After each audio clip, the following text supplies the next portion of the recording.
present to you. If they ain't us, fuck 'em.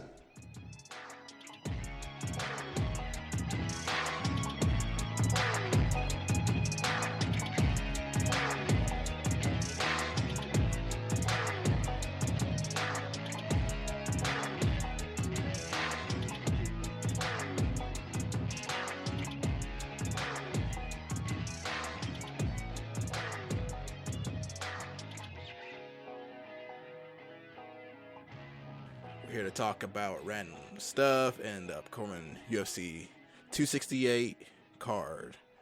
I'm Ricky Jones Jr. and this is Justin Webb. A little bit about me. I got about 18 fights. I'm a professional fighter, currently in the welterweight, trying to make my way back down to lightweight eventually late in the year of 2022. And I like to talk about fights, play video games, and love anime. So what about you? Tell us about you, Justin. Do a little bit of fucking everything, to be honest with you. A tattoo. I own a tattoo studio, Solid Gold Gallery. It's a little private studio, which kind of allows me just to travel all over the place. Heavily involved like music. There's a bunch of bands that I'm kind of involved with, which is actually like a lot of this shit I had to go dig out because I leave at 9 a.m. tomorrow and go on tour for a little bit and. Yeah, I'll be in like Mississippi and Georgia and everywhere else for the next little bit. We met like 2010, 11 in jiu-jitsu, Brazilian jiu-jitsu. I moved to Bowling Green. Yep. Yeah. Part of the same Bowling team. Green 2011. Yeah, so that was met. it. Yeah. I was out here being a poor college kid. Helping move into a house with a porn star. Well, she went on to be a porn star. Yes. She went on to go to porn, yeah. And we were Whole on the rent same paid for the year. Yeah. We were on the same Sugar daddy money. Yeah. Which that'll come out, We'll have plenty of time to talk about that. We'll have plenty of time to talk about that. And I can't hear Mississippi without thinking about David Banner and the M.I. Crooked Letter. God. It screams in my head when I hear Mississippi. Yeah. In general. Fair. All right, let's get into our UFC picks. We're gonna just do the main card. Eventually, we'll do some like shout outs to like the lower card when there's like a interesting prospect. I mean, the only prospect on here, we got two prospects actually, the Ian Gary Jordan Williams fight, and let's see the Pereira Michadilis. I can't say that last name. It'll be a good one. But yeah, Pereira probably knock him out. Even though I'm not sure how his ground game looks. It's not bad. Ian Gary is facing a power puncher, which is what's scary for him. But that guy can lose by decision easily. Well, yeah. Jordan Williams. Yeah. As far as going back to the Pereira fight, Pereira says he wants to go. He said he wants 15 minutes. He's like, I know I can finish this guy, but I really want it to be 3 rounds, which is smart on his behalf. Just like getting that just experience, in the cage. Dude trains with absolute killers. I mean, this dude he's trained with, Glover Teixeira and, other people like that. So that's a great coach for him. Well, it's somebody who just like literally has been amazing at submitting people and taking them down since he was. I remember following. Chuck Liddell, or somebody else. Well, no. So he was Hackelman, John Hackelman, the old coach of the Pit. That was Chuck Liddell's coach. Was just always talking about this prospect back in like 2006, 2007, 2005 even. It was talking about Glover Teixeira. And he had visa issues, and so he wasn't able to come to the country until he was like 35 or some crazy shit, or 32 or something. But he was finally able to come in. But like Chuck Liddell would always sing his praises and everything, and his submissions have always just been nasty. And just it's weird. He doesn't like necessarily like a good like Glover Teixeira like doesn't necessarily isn't known for like being like this great wrestler, but he has like he's one of those like very strong jiu-jitsu guys. You know what I'm saying? Like once he grabs you, it's kind of hard to get out of it. Yeah. Even if from like a standing position, and like the thing that like kind of gets lost on like jiu-jitsu, I think, is the takedowns aren't necessarily that super efficient, really. Like, especially in modern MMA. I'm sorry, I at the crap on your baby, but Mackenzie Dern, we learned that from her that jiu-jitsu takedowns aren't effective. Yeah. Okay. So you said it. Yeah. No. Which, I mean, we came from the same jiu-jitsu school and, fight team and everything. And it was like not knocking it or anything, but it also came rooted in a strong judo base with really good wrestling coaches. So it was like there was a huge difference between like days where we were doing like jiu-jitsu takedowns and, Rob Mooney or Eric Burrell are teaching you how to really bring someone down, So shout out to my blast doubles from Rob Mooney. Right, shout out. Yeah, so it was those were like some fun days for sure. I loved it. Yeah, no, Glover Share though, he always had a oddly, like, it was a hybrid like jiu-jitsu wrestling style, and it really worked, and it still obviously does, as we noticed, last weekend. But Pereira's been training with him quite a bit. He admitted in an interview I read today where he's admitted his jiu-jitsu isn't where it needs to be, but it's he knows he's outmatched on the ground, but he also knows he's not going to get taken down in this fight, most likely. It's the funny part about that is, sorry to interrupt, is Chuck Liddell's style is based on sprawling and brawling, so that's kind of perfect for him. It really that's is. His coach, or around the coaches and everything, and yeah, just teammates. Around that whole mentality and ethos. But yeah, no, I predict, even though he wants to go 15 minutes, I'm going to go ahead and just give my prediction, Pereira in second round. Knockout. Yeah, I say second round knockout. It's just different. Kickboxer can go to MMA and succeed a lot better than a boxer. Yeah, stance is I'm sorry everybody praised Clarissa Shields, but stance, movement, everything's just completely different. But she gets too flat-footed and she doesn't know how to get up, and then she puts herself in terrible positions and doesn't know what to think next yet. She's still green, super green, but yeah, she's getting there though. But then you like look at someone and be like,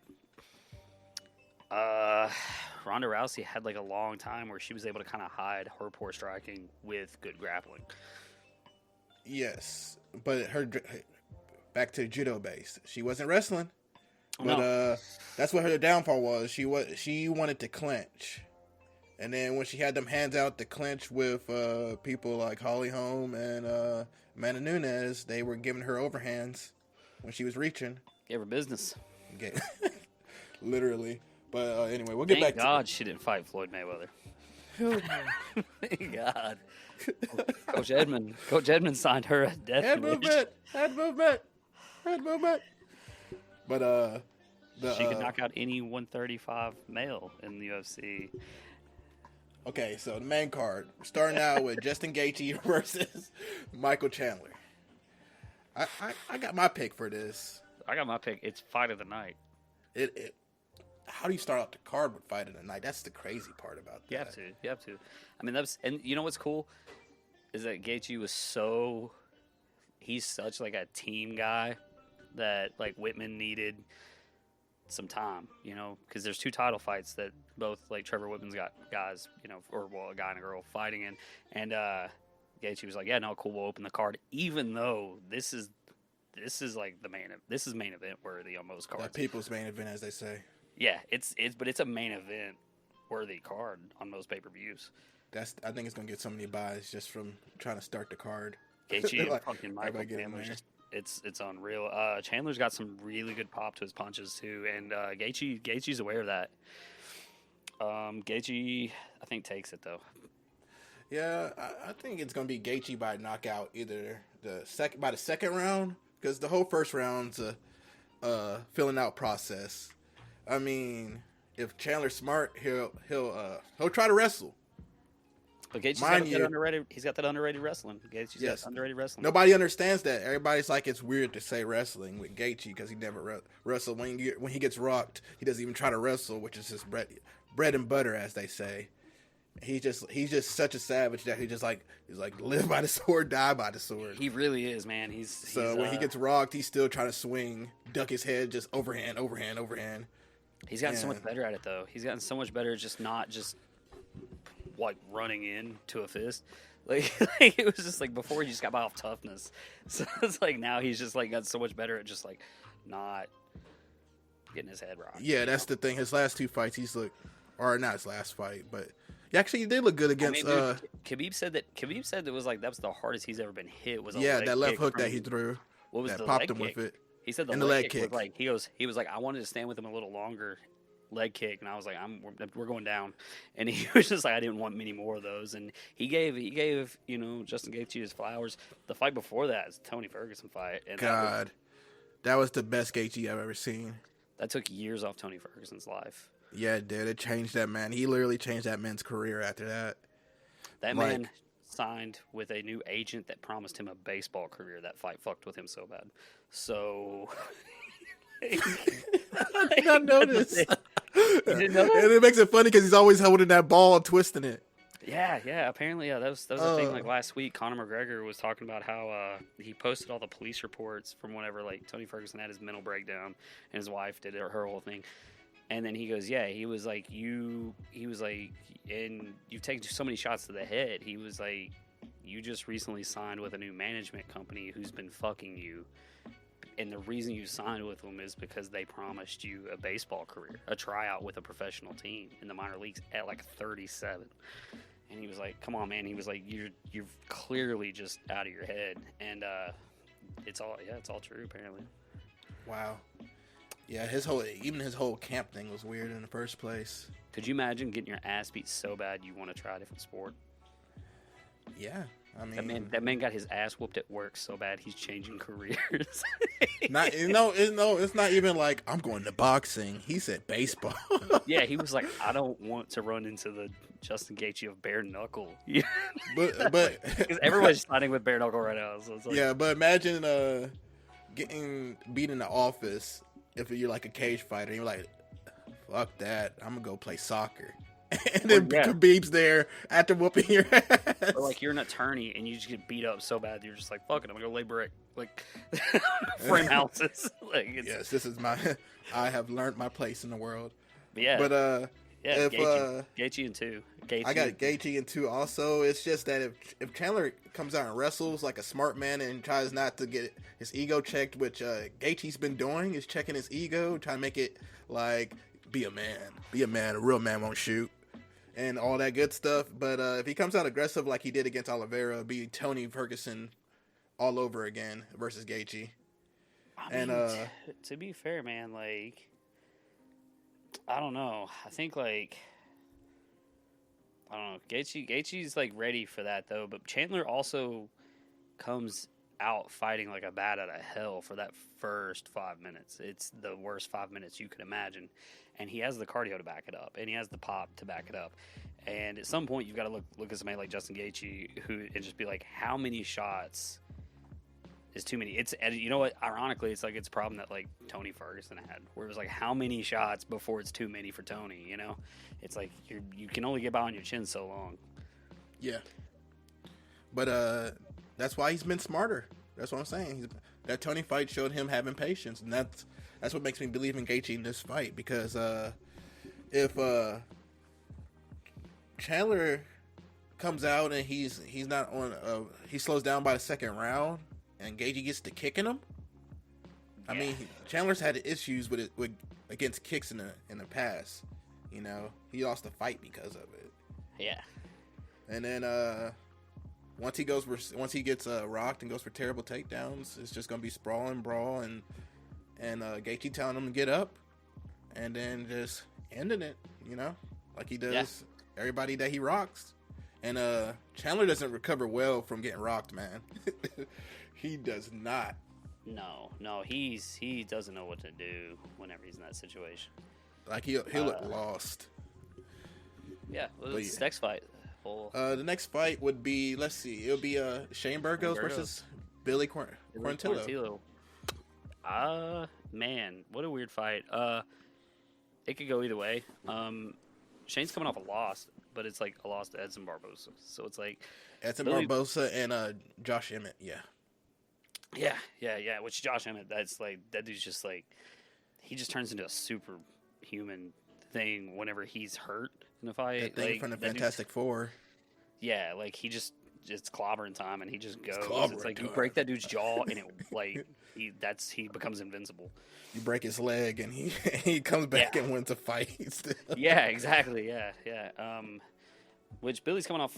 He beat Gabriel Benitez, and that's not really the same like league as a Josh Emmett or even a Edson Barbosa.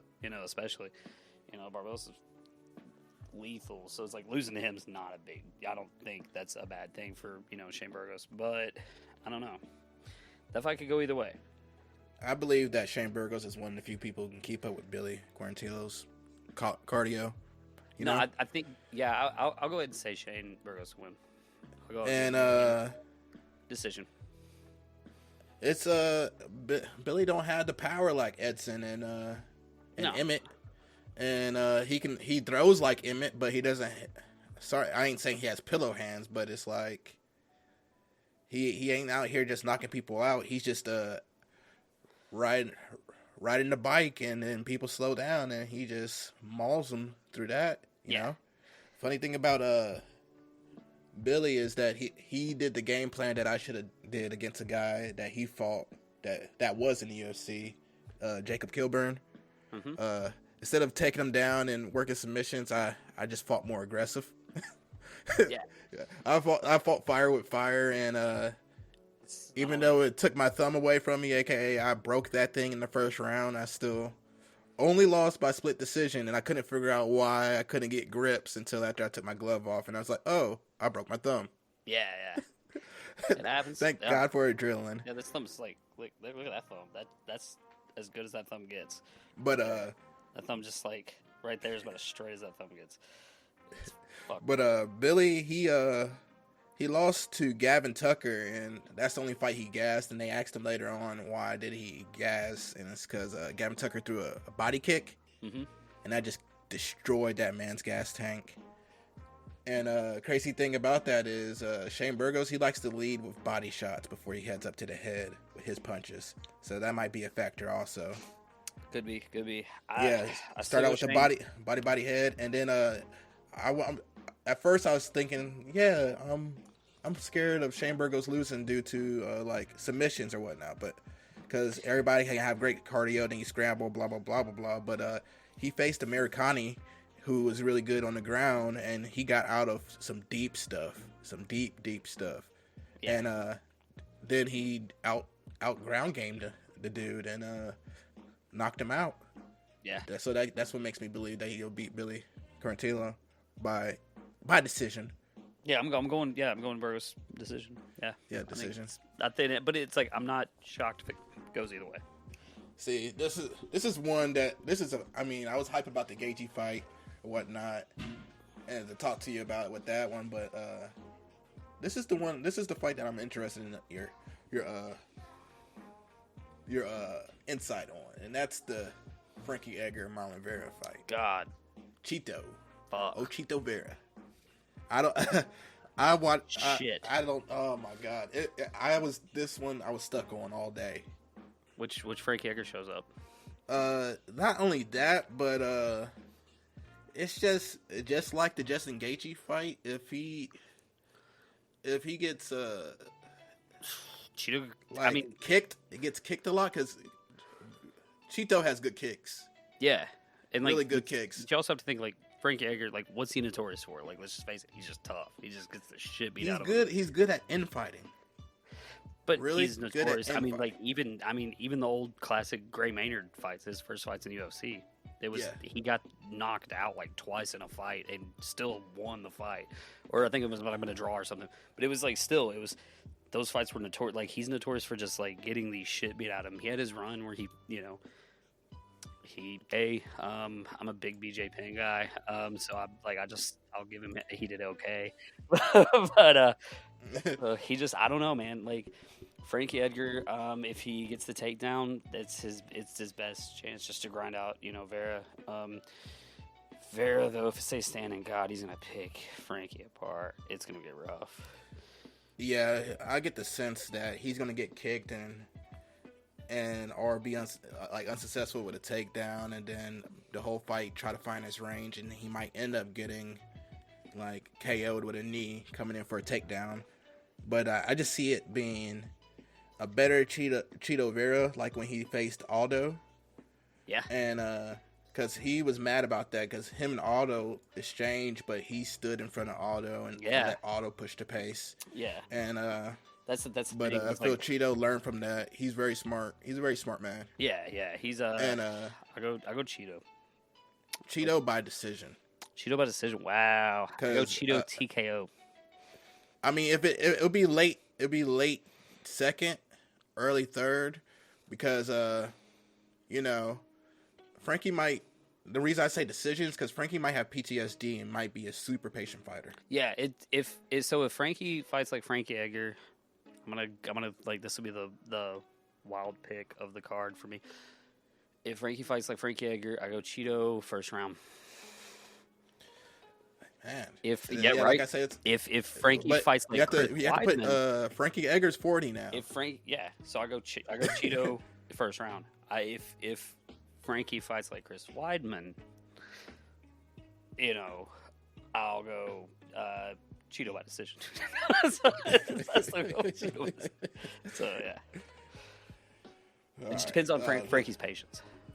Yeah, it's on Frankie's patience. If Frankie's super patient, then it's gonna be Cheeto because Cheeto's gonna not wait on you. Like I said, the auto fight taught him. Yeah. Whatnot, not to just stand there and wait on it. Yeah. Oh my gosh. After we get done with this next, after the main card, there was one other fight I wanted to talk about. Okay. And that was the Bobby Green Alaquenta fight, which is fight years in the making. Which is weird. That's like what? You got a guy that will stand in front of you, throw in exchange, then you got another guy that'll throw in exchange, but go for takedowns because he don't care. He's a fighter. So my favorite fighter of all times, Khabib. Khabib he did everything perfect to me. Al won my respect whenever he stepped up late notice and last minute notice, and because of the whole Conor McGregor bus incident, and he decisioned. He lost, but he lost the decision against Khabib. But he did decent. In retrospect, after Khabib destroyed these guys who he believed that were like top tier, like Poirier. Yeah. Connor, who else? Gaethje. And then Alaquenta loses by decision. It wasn't like he had some moments. It's like Raging Al did it. So it's hard. But he's like, I will not get taken down that much because I am going to squat. Yeah. But I think honestly, man, Bobby Green, God, lights out fighter. Sometimes he goes a pace and the pace is slow. That makes sense. He'll still throw his roll 1-2, but it's just you won't see him just push the pace. It's just a big counter fighter. I'll go Al by decision. I say Al by decision. Split decision. Let's go split decision just because. But all right, co-main event: Rose Namajunas and Weili Zhang. God, is it do people bet against Rose anymore? Is it I think everybody's kind of. I don't know. I mean, right? She said, "I'd rather be dead than red," and everybody still cheered for her. So yeah, she did. Yeah, but that was intense because you can't cheer against her because she always let's not forget. She was she apologized. She's like, I didn't mean that. That's some stuff that we would say jokingly to each other, but she just said it out loud. I mean, she was she said some I don't know. She said whatever she said, and that was whatever. I didn't think any of that was cool. But it's dude, after the Jacek fights, I can't it's hard to bet against her. But then at the same time, it's, you know, you got two girls that beat the shit of Joanna, you know, so, Rose? I'll go Rose. Yeah, Rose by decision. That's how it usually works. Just like her second fight with Andrade. Rose. She'll take her time. Third round TKO. Third round TKO? I say decision, but because Wei Li Zhang is just like, he'll be super cautious out there. Yeah, but I mean, Rose is a you're not she fighting, reads. you're not fucking a good kickboxer like Pat Barry. Like and not reading. And you don't learn something. You mean Pat Barry, aka every person's training partner in the early 2000s and below. One of the only I learned about him from Rampage Jackson. I was like, who's that guy? Yeah, he's a really good kickboxer. He was not. Yeah, he was one of Quentin Rampage's main training partners for a while. Yeah, his UFC heavyweight career didn't do it. Rose by either that or by submission. I go third round TKO. I could see a submission. I just think TKO submission. I think both girls have been through a lot of wars, but I think Rose played it smart by that long layoff she had there for a while. She did play smart. She got her mind right, and if your mind's sharp, you can beat anybody. Well, it's just also just like she'd been in some shit. Like, remember she like damn near got her neck broken. Yeah. So it's like, and she got slammed on her head. Yeah. And she was that was I'm good. Like, I'm just gonna take some time off. And that's what I'm doing currently. I'm getting everything fixed as I've been off. It was just like, it's just like also just your brain needs to heal. You know, it's just like it's like swelling in the brain and shit like that. Just that's no joke. You know, and the more swelling you have, the more susceptible you are to get knocked out. I feel like Rose has taken the time to heal, even though both girls have been in wars in the last couple of years. Yeah, Wei Li Zhang and Joanna. Yeah, that fight disfigured Joanna. So it's like, but like also at the same time, Wei Li almost lost that one. Yeah, she could have lost that one. Yeah, exactly. So it's like, and like that's an elite striker that was just teeing off on you for a while. So I'm gonna have to say Rose, man. I just off of and then I think better striker. Yeah, I think whoever loses this fight's gonna take a good probably 8-9 months off. God, that 115. I don't even know who's a contender in that. You know, because it's just the same old. I feel like same old three: Andrade, Joanna. Yeah. And because right now it's not Joanna. Like, fuck no. She got taken off the rankings. She got taken off the fucking rankings due to inactivity. She was injured or something. She just wanted to get paid. She just said she's like, I'm ready to fight anytime. I just want to get paid what I'm worth. She was like, I don't understand. She was like, I want points, and they're just like. You can't do that. Like her fights were bad that she lost. What's like you're not a champ anymore, so you don't get pay-per-view points. And she's just like, well, fuck that, I want them. And they're just like, that's not how it works. And so they just dropped her from the rankings. She's been holding out for pay-per-view points, so fuck it. That's silly. Yeah. But yeah, Rose, Thug Rose. I just like her attitude, even though she's was controversial last fight. She apologized though. Yeah, she did. But doesn't matter. Anyways, that's okay. The main event. AKA the co-main event to the people. Yeah, right. Kamara Uzuman versus Colby Covington. Yeah, Colby says he has he's just got a real top secret like game plan to this. It's hard to think about what the game plan could be because I can tell you. I mean, but can you? Because like the only thing that's given me any kind of all right, first of all, his fight against Robbie Lawler. I think if you fought anybody like that, it's hard to fuck with him. Like, and I hate Colby Covington. Like, I hate that man. Like, spit on his grave kind of shit. And it's like, man, that fight against Robbie Lawler was perfect. And the Usman fight was a lot closer than people give it credit for. Oh, yeah, it was. And it was it came down to uppercutted Usman's head to the second row.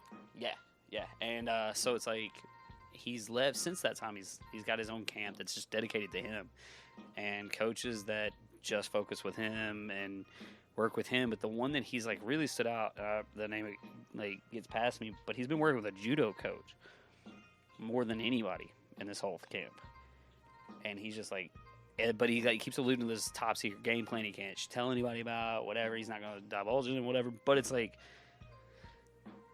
you really worked a lot with a judo guy. I think, and it would be the smartest thing for him is if he did a hybrid style against how he did against Robbie Lawler, which was just constant pressure and just in his face, and then you just take you take that experience from a judo coach and you work some dirty boxing and just stay in close trips. You're not gonna take down Kamara. It's just not gonna happen. I don't care how good 100% takedown defense. Yeah, you're not taking him down. 100. But no one's really fought inside with him. The best any of that he's gonna do is working, little trips with him. That's your best chance. And Colby, if he gets you down, it's a long night of eating pillow fists. But it's just he's gonna hit you. Do you know what's crazy? It's I watched that fight and I said this during the fight. Their striking was terrible. Usman's has gotten so much better. Yeah, that's what I'm getting at. Yeah. Their striking was terrible. There was little to no head movement, especially for Usman. Mm-hmm. And Kobe didn't have any head movement. But here's what's going to make the difference is Usman's jab, and this is what made me want to bet if I was betting money on Usman was that he's like, give all respect to Kobe. He gave me the fight. It was a super close fight. He made me respect him as an athlete. But the thing is since then, I've learned a lot. He has, and I'm still. He said I've learned a lot. Like I mentally, I added things to my game. I learned a lot. I know a lot more now than I did then. It's hard to bet against anybody working with Trevor Whitman too. Yes, Trevor Whitman makes you smart. Yeah, I have that dynamic striking Trevor Whitman video, and he is just he beats you with so many. What's the word I'm looking for? He gives you so many things to think about. Yeah. He makes you, as a fighter, use things to make people think about things. He says, if you do this will set up this. If you do this will set up that. This movement, angles. Yeah, a lot of diagonal angles, too. A lot of diagonal angles. He's all about some angles. And moving diagonally and just. He's all about punching from under the armpit and overhands. Yeah, but works with an angle. Under the armpit works a lot better against a really good wrestler like Colby, So it's it benefits Usman. Yeah, but head movement, and if I see it like this, Usman gets his power jab going, Colby's not going to want to come in. He'll go back to the way they fought in the first one, and Usman just will outclass him. I don't know. Might even take him down. There's going to be some takedowns this fight. I don't care what nobody says. There's going to be some takedowns this fight. Might be on Usman's end. I don't think Usman's going to do it. Usman, you think there's going to be just a clinch and a foot stomp? Man talked about fucking beating the shit out of Canelo Alvarez all yesterday. I don't think he's really I think he's moved past. He's kind of almost hit he's like a 170 Chuck Liddell or something like that, where you're not going to take him down. But he's going to beat the shit out of you standing. He's just going to focus so much on his striking, and I think he has, and it's evolved to a point to where it's the difference is between Usman and a lot of wrestlers that do this. You see or even jiu-jitsu guys. Remember when Damian Maia became a boxer, and it was terrible. Man, your striking is just not there. Usman's is Kamara's. His striking is just as good as anybody in that division. He beat the shit out of Jorge Masvidal twice. I watched Gilbert Burns. His movement's a lot better now. His movement is speaking of jabs, like I said, if he jabs, he knocked that man out with a jab. Yeah. So I'm gonna go Usman.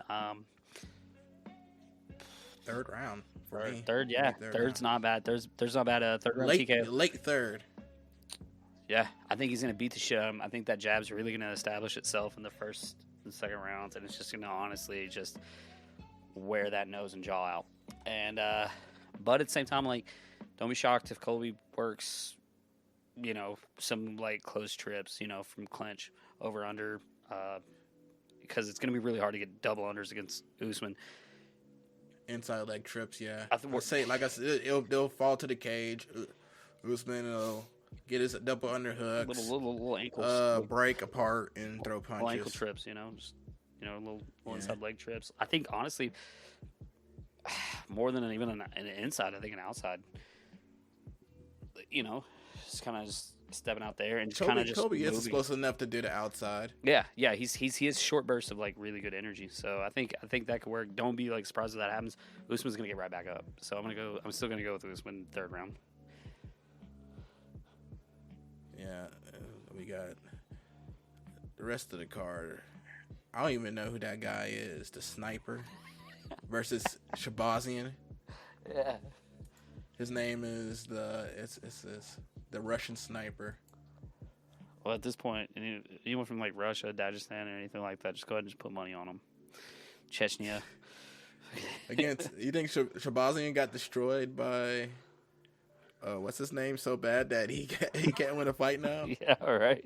He can't even get a fight like with class. That is true. After Derek Brunson, he lost to Jack Hermanson. It's not a bad. That's not a horrible loss. Jack Hermanson's a really good fighter. I think he's better than Brunson. As far as just Brunson's the most inconsiderate motherfucker, or not inconsiderate, inconsistent motherfucker I've ever seen fight. Inconsistent. You don't talk about the GOAT like that. Shit, man, that's a dude who Bronson is on a five fight streak since he lost to Israel. Yeah, I mean, and he was like training with like janitors and shit. He was like, yo. It sounded like OSP. OSP didn't even have a camp for the longest time. Have you read that interview with Brunson where he was just talking about how he changed his whole camp up and everything before that streak happened? He was like, I literally fought with a homeless guy. He was like, my sparring partner was a homeless dude for a while. He was like, I would just bring him in. And, I remember hearing about. Yeah, he was like, I fed him and everything, and then he just disappeared one day. So he was just moved on somewhere else. But he goes, that's who I sparred with, and I was like, drilling with. So he was in the UFC. I mean, yeah, he was in the UFC fighting at that time. He was training for Israel Adesanya for that. So I mean, so it could happen. Now, was he at Sanford now? Yeah. But yeah, I think that's all the picks that I really have for this card. I think it's a good like little introductory episode of like how we're gonna go and establish and like the picks that we choose and everything. We're gonna have a lot more on the podcast, too. We've got we're gonna have guests. We're gonna have funny ass stories. We're gonna have full video production we're working on. Just bullshit about just dude stuff, honestly, for the most part. Yeah. Pretty excited about it. We've got what 10 plus years of bullshit to talk about, so yeah, I got some crazy stories, and writing them down is just like laughing because you think about them. You're just like, yeah, that happened. Exactly. So it's like when we started, it was like, one day we'll get to the story where it was like you helped me move into a house with a porn star. And then I ended up through the whole thing at one point, and they're gonna have to like listen later on, to understand this. But like, I tried to extort Disney, a guy who worked for Disney, the whole thing, and ended up with an attorney calling me because I was just some like young stupid kid who was just sore. There's a whole thing. Yeah, your stories are funny. Like you got that situation, then you got the Michael Jordan tattoo in the dark. Yeah, and then with a battery next to a window, next to an Arby's. Yeah.